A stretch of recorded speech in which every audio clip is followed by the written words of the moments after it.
As Trump readies what he calls the toughest sanctions, has Iran found a massive new energy lifeline?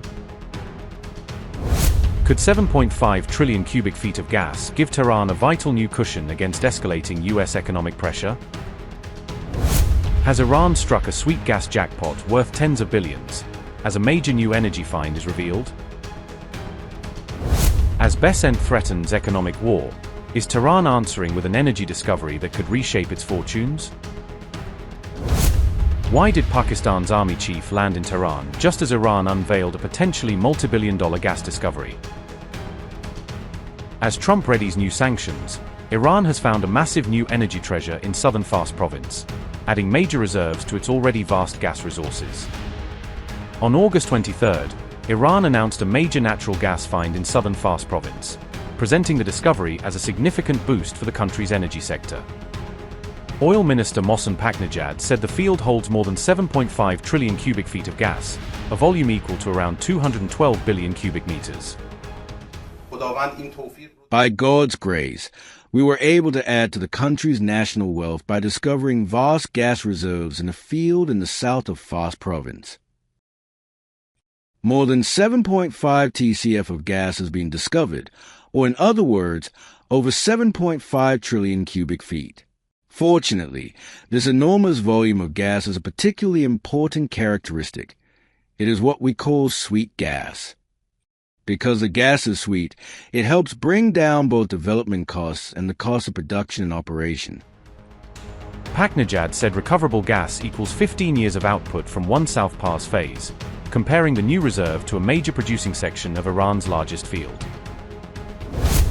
More than 7.5 trillion cubic feet of natural gas has been discovered, according to Iranian officials, in a newly identified field in southern Fars province.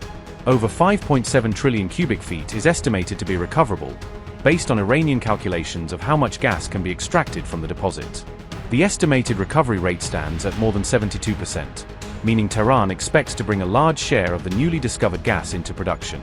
The field contains sweet gas with relatively little hydrogen sulfide, reducing the need for complex processing before the fuel can be used or sold.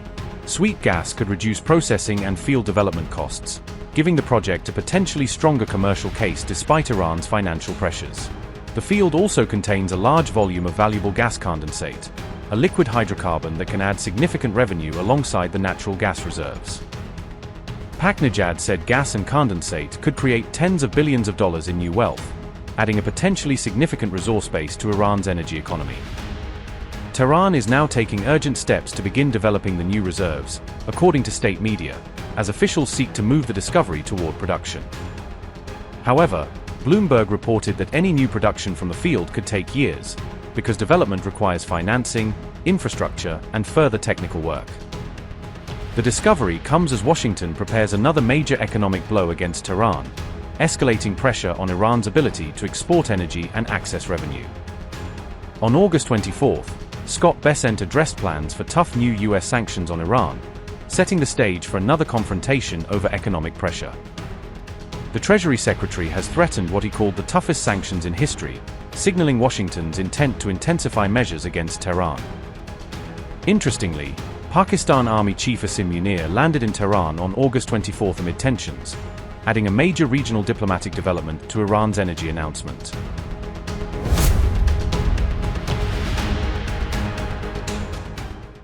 Last week, Donald Trump reportedly spoke with Pakistan's army chief, Field Marshal Asim Munir, just days before Munir traveled to Tehran on Monday. According to two Pakistani sources familiar with the matter, the call was initiated by Trump, who personally reached out to discuss the growing tension surrounding Iran. Trump reportedly asked Munir to use Pakistan's influence with Tehran to help bring Iran back to the negotiating table and revive diplomatic talks. This request came after Trump had warned countries against providing Iran with any form of economic lifeline that could help the country withstand increased pressure. Meanwhile, Iran has threatened to shut down oil exports from the Persian Gulf as regional tensions continue to rise and the risk of wider confrontation grows. Munir arrived in Tehran on Monday alongside Pakistan's Interior Minister, Mohsen Paknejad, as Islamabad sought to engage directly with Iranian officials. Pakistan's military said the visit was intended to promote regional peace, reduce tensions, and support long-term stability across the region. Pakistan has also played an important mediating role between Washington and Tehran this year, using its diplomatic channels to encourage dialogue and prevent further escalation.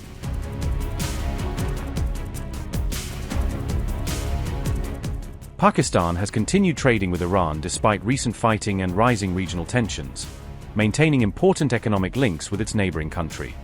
Munir was expected to meet individuals close to Iran's supreme leader, Mujtaba Khamenei, as part of Pakistan's effort to communicate with influential figures in Tehran. The deepening tensions between the United States and Iran were expected to dominate Munir's discussions during his visit to Tehran on Monday. Munir was also expected to raise concerns over Houthi attacks targeting Saudi Arabia, a close ally of Pakistan and a key partner in the region. Pakistan, Turkey, and Saudi Arabia recently signed a mutual defense agreement, creating a new layer of strategic cooperation among the three countries. Pakistan's earlier mediation efforts had helped produce an interim peace agreement in June, offering a temporary pathway toward reducing hostilities. However, the so-called Islamabad Memorandum later faltered after fresh fighting erupted between Iran and the United States, once again pushing the region toward confrontation. A Pakistani source said that both Washington and Tehran currently face a serious deficit of trust, making any renewed negotiations extremely difficult. Munir's central objective in Tehran was reportedly to reduce this mistrust and create enough confidence for both sides to consider returning to direct or indirect talks.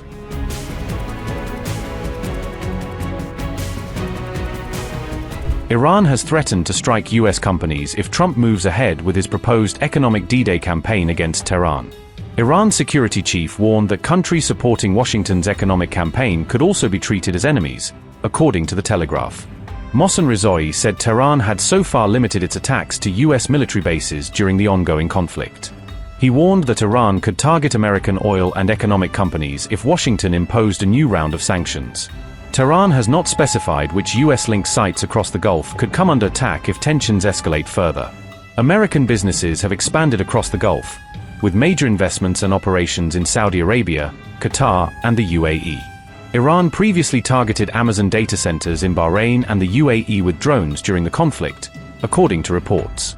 Trump has threatened Iran with unprecedented economic pressure, including measures aimed at cutting Tehran off from global financial networks. Washington is seeking to sever Iran's remaining economic lifelines and use financial pressure to force Tehran back toward a deal. Rizori warned that countries supporting Trump's campaign could also see their economic interests become targets for Iranian retaliation. The threats marked a sharp escalation in Tehran's response, widening the potential confrontation from military targets to American economic interests. Upgrade your news experience with the all-new HT app. Download now.